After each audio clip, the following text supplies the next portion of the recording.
just basically have to be blindly ambitious and blindly dedicated to what you're doing.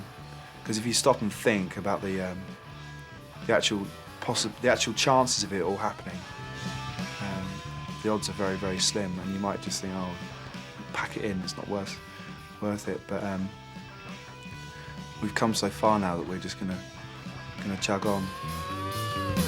The American's young dream, turn the war at age 19. Circumstances unforeseen, just another killing machine. Just another killing machine. Telling stories of war, as a kid he used to adore. Telling stories of war, now he doesn't want to hear anymore. He doesn't want to hear anymore. God save America, United States of America. God save America, United States of America.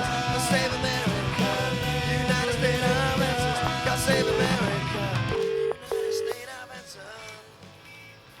Student Union. Hi, shall I speak to Nick Horn, please? Who's calling? It's Neil Pengelly. Thank you, hold on. Thanks.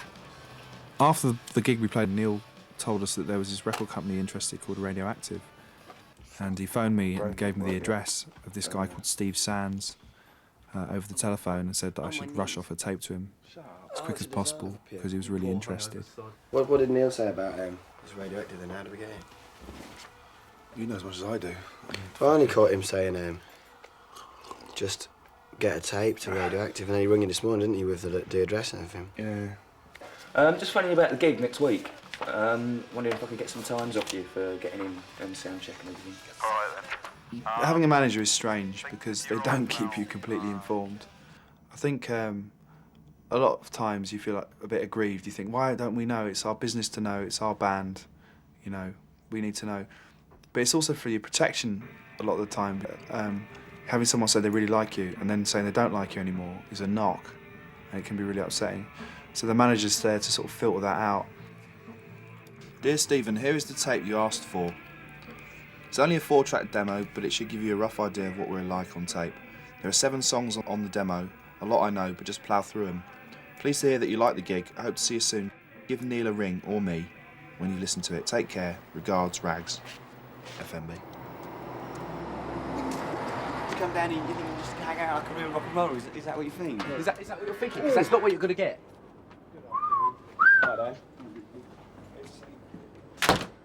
Fret Blanket had come down to London from Birmingham to record their second EP. They'd become really good mates after we'd met them a few months before, and they said, you know, come down and watch us in the studio. So we did, went over to Putney or wherever it was they were recording, and walked in, and oh my life, I've never seen anything like it. Whose marsh was that? I think Roger and I were so jealous, and it's just a massive plush studio, absolutely gorgeous.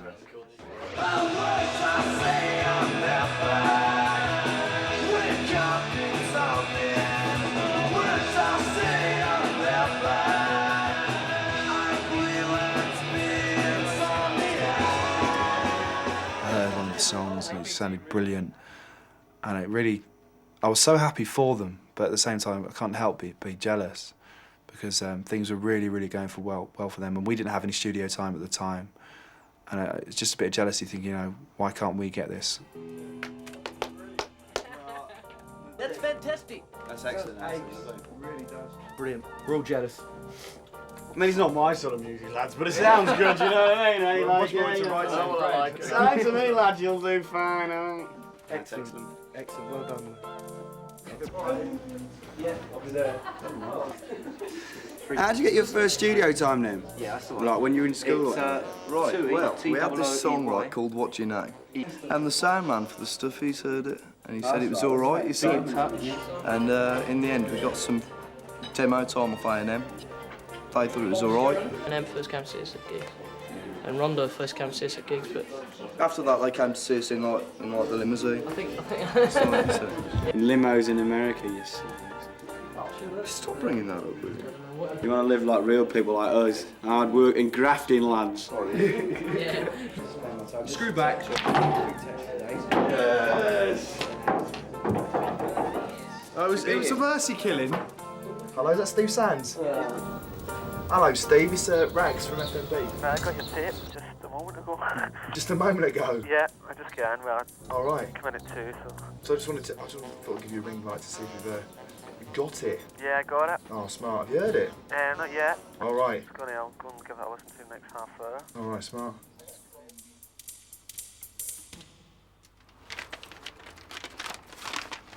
Have you seen them live already? Yeah, Borderline, it's pretty good. Yeah. Sort of like 4 guys, looked as though they were enjoying each other on stage. A lot of long hair. Alright. Usual stuff, eh? Regards, Rags. How did you hear him? No, the manager, met him up at the powerhouse. I was just chatting to him. Who's the manager? Neil Pingali. Used to put groups on up there. Oh, he used to do the acoustic round, didn't he? He reckons a lot of Wonder stuff. Well, that Wonder stuff? Yeah. So he sounded quite, like, you know, an A&R man is actually going to come back. Can you believe it? That's a new experience.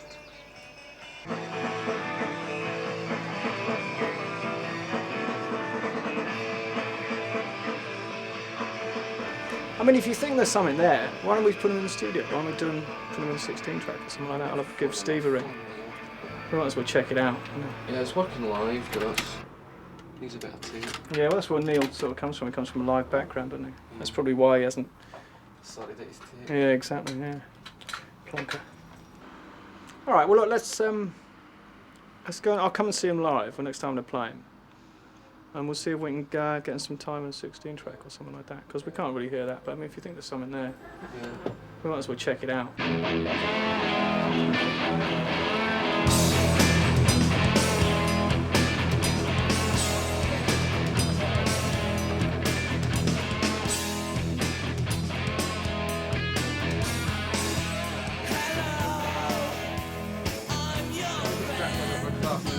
Can you just put those away from that? I'm getting all nervous.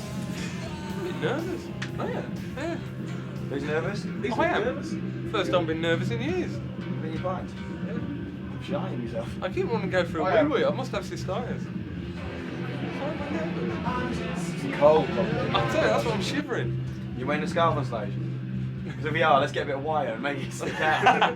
Ruler noises.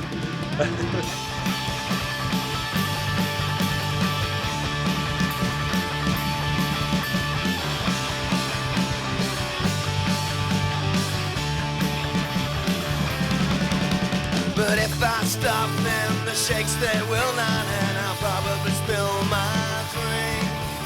But if I don't then I know they bloody won't, and I'll probably die then I think Mary's the only thing that can pick me up. Oh, bloody Mary's the only thing that can pick me up.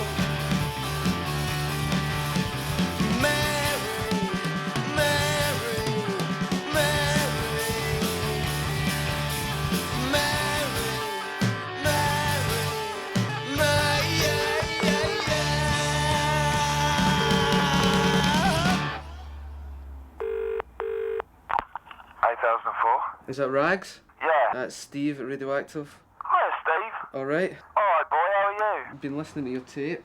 Yeah? So let my boss hear it and that. It's sort of like, that's what I said to you before. I thought, no, the gigs were really good and that, but the tape's a bit, you know, 4-track, you don't really get the songs across. Yeah. But Nick's called the studio. I think he's sorted out a bit of demo time for you to sort of try and put a better tape together. Really? So I'll ring Neil though, give him sort of details and that. Right. And let him know. So that should be some help anyway. Thank you very much. Alrighty. Hi. Got me in Stevie Sands at 11 o'clock. May I ask A your little name? bit early. Yeah, it's Neil Pingali. Okay, if you take a seat. Cheers. Good news. What's up? I've got a phone call from Steve Sands Yeah. at Radioactive. Yeah. He goes, I've heard the tape and I think it's quite good, but the songs don't come through very well, so we're putting you in the studio. When? March the 4th to the 6th. Oh, excellent. I think that's the dates we've got 2 or 3 days with EMC. That's in Camden Town. They are where PJ Harvey and Henry Rollins record. That's ridiculous. Brilliant, isn't it? He just phoned me up. That's brilliant. He phoned me and he phoned Neil. I'm well made out. Alright. Sweet. Alright. So we listened to the tape, me and Nick, right? And so we sort of like, no, it's a 4-track, but we like kind of Mary, maybe Ventolin. Yeah. So he rung a couple of studios and I think they're sort of like going to give you some time and that sort something out. So you'll be able to put together a sort of tape. So did you get in touch with those studios? So Yeah, going in next Thursday to EMC. Yeah, so what, were they giving you 2 days?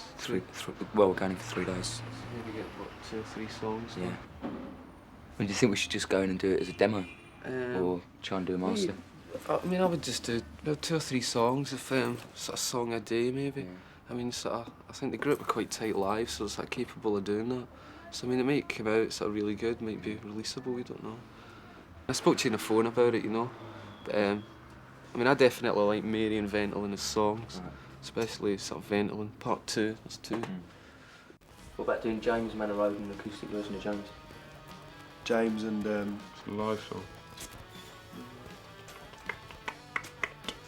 I think Manor Road. I think Manor Road as well. We've got 2 days recording. It's not a lot of time, is it? Oh. No. What's it called? EMC. EMC. It'll be good. Yeah. So, I mean, basically, because of the short space of time in the studio, because it's got to be good enough to release, everything's going to have to be prepared before we go in, and then it's straight in. Yeah. As far as putting it out goes, it's been doing all the costings and stuff with Mark for putting it out ourselves and starting up our own label. Yeah. Which seems pretty viable, but I mean, if a record company in the meantime picks it up, then fair enough, but I think we should look at now, putting it out ourselves, doing something like 2,000 CD singles, 2,000 12 inches and maybe 1,000 10 inches or something like that. Yeah. Well, I'm happy to go for it, regardless. Yeah. You know, it's worth it. Definitely. I'm sure we'll sell a few. Well, I'll buy about 30 anyway. We'll get banned from the chart.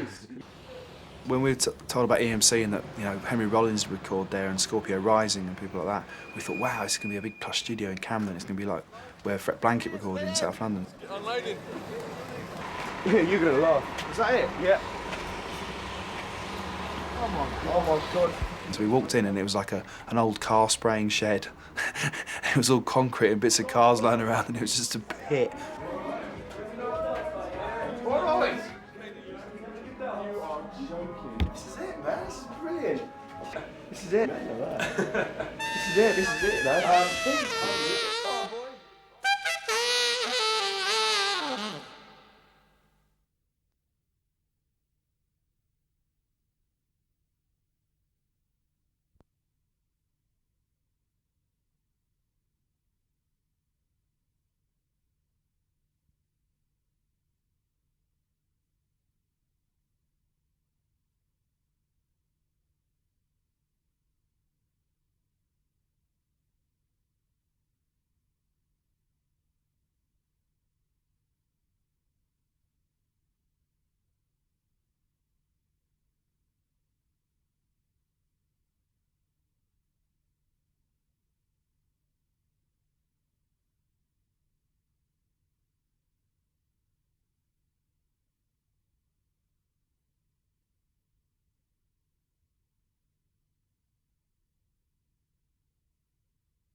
the sound desk looked like a Wurlitzer. It was purple with brown knobs on it. And we just couldn't believe our eyes. We were like, no way, what's going on? So, what do you think, boys? Yeah, it's marvellous. Smart, isn't it? Look, you just wait, mate. But it turned out to be absolutely brilliant. The sound was brilliant. And the whole vibe was brilliant. It was just like, it was so down to basics that you could do nothing else but record. And then will we have a guide track for the bass? Or do the same thing again? Into the drums. That's not a guide track, that's the... That's the drum track. That's the drum track. That's what the drums are going to sound like. Right, that's fine. Any That's sarky? Confrontational. Yeah. I think what you might find with the bass, in my experience, is that you might try and put the bass down at the same time as the drums. Our friends Fret Blanket came along with us, Matt and Dave, because they were playing the next night at the Camden Underworld. And they sort of came along and gave us a bit of a moral support, as it were. And don't let anyone fool you. You can drop in on drum tracks. Yeah.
Neil told us that Steve Sands would probably be coming down, and so we were like, oh no, the record company's coming down. And it felt like we were important because you got this record company guy coming along to see you.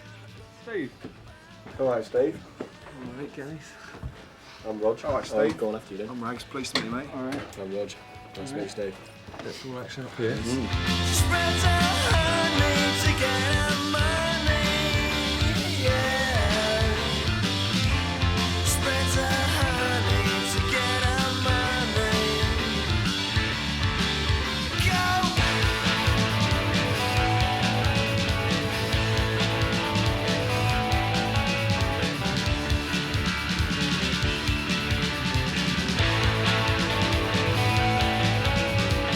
I spend my coppers on brass, just to spank her ass. Spend my coppers on brass, she won't be the last. She won't be the last. But I ain't shit because once enough. Babe on the merry-go-round, and not for love. Now that we've done our demo and we've got some record companies interested, we know we've got 4 record companies pretty interested. What we really hope for now is to be able to get a single out.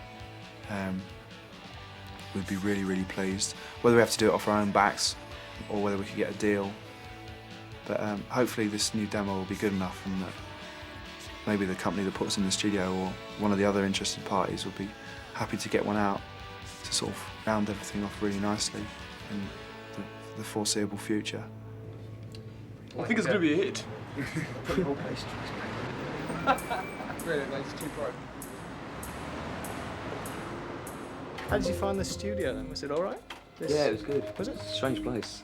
I haven't been down there. I know Steve came down, but he's into valve stuff, though, isn't he? Yeah. That's what he was into. It's all valve equipment, sure. which is supposed to sound good. Yeah. That's a lot better than that 4-track.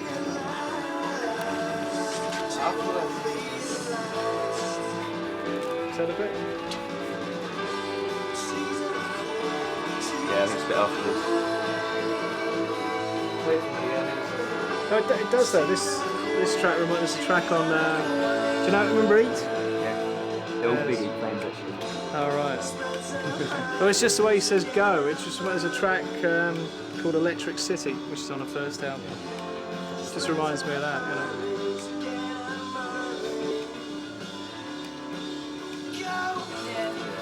That's it. Yeah, that's the bit. That's what Ange does in Electric City.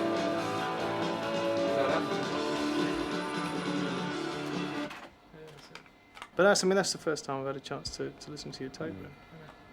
Well, I've got to get you a proper copy. So. Yeah, I mean, I'll have another listen later on this afternoon. It's the best thing. Yeah. Because you've got to give these things some Chance time. when Really. Yeah. Listen to. Yeah, I don't know what Steve said to you. I don't know. But, we'll probably have a sit down this afternoon and have a chat about it. Yeah, no, I mean, I thought they were okay live. I thought it was more sort of enthusiastic than Bull and Gate. sort It wasn't a. Showed any sort of craft, you know. I thought by the end they got it together a bit, but it was nowhere near the sort of best gig or. Yeah, the initial thing that sort of struck me, I suppose that I don't particularly like is that drum beat. Right. Predominance of that sort of shuffling. You know the one I mean? Yeah, the new stuff they're writing, and the newer songs in the set. I think it's sort of changing quite a lot. Yeah. Most of the songs are like a year and a half old. I think they'd certainly do better if they moved away from that. 'Cause I think that's got that sort of slightly dated feel to it now. 1,000-yard stare. Yeah, we're a small label. Yeah. But we have to try and sign things that we can sell internationally. Yeah. And there's this huge stigma at the moment about British indie bands, and anything that's indie you can't sell to the Europeans at all. Europeans are just not interested. Right. But we also have to, when I sign things here, I've got to play it to our American company who are really good, Right. really strong American company, and they've got to think, yeah, we can do something with it. And that drum beat, that's if it was predominant, if it was throughout all the songs, then we couldn't do anything with it because it just tags it, But I mean, if they're coming up with stuff that's a variation on it, all the new stuff's sort of completely different, really. that'd be a lot better, But no, we'll have another listen this afternoon, and I'll give you a ring or something. That's the best thing. Yeah. There's a lot of harsh realities in the music business. It's like when we first started out in Lancaster, and we really enjoyed it, and we didn't have any record company interest, and it was just a laugh. We used to dream about being signed and being famous and being on the telly and being on the radio. And then you come down to London, and we start taking it really seriously, and we still had those dreams, and we got so many knocks that you just felt like packing it in. And then you pick yourself up and you continue on. And then people say things to you, like, we'd really like to come see you again, or we really like your demo. And like, the horrible thing is that's good, but 6 months or a year earlier, you would have been running around the room doing somersaults going, it's brilliant, and still living in a little naive dream world and thinking you're going to be a pop star. But now you hardly bat an eyelid. Got to shout. Like what my hearing does. I'm not convinced they've done the best songs. Alright. So like, there's one called Mary and one called Fentanyl and number 2, and it's good. How do they choose the songs? So no, just try, we want this one, we want,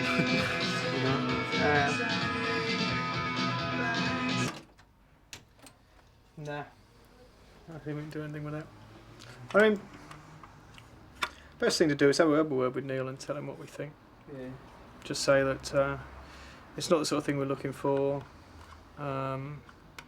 We don't think we could, I mean, as I explained to you when we were out there, we've got to sign things that we think we can sell around the world, and that's disappearing up its own rear end at the moment.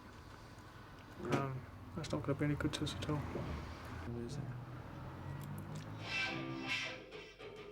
Yeah, don't give up the day job.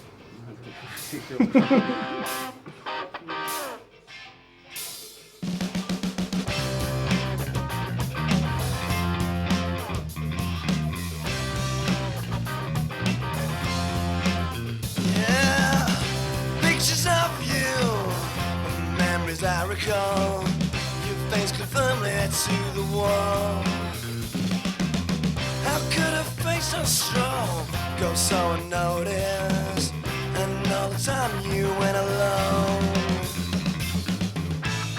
But all the time we spent, We're so used to knocks that by the time we actually sign, it'll be more of a relief than a joyous occasion, and there won't be any smiles.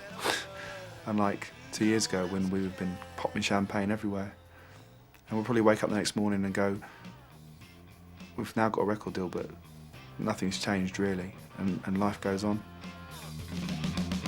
so now I sit alone in my empty home, and I've got no one left to moan. Well, remember you look so great on that that sunny day. Oh,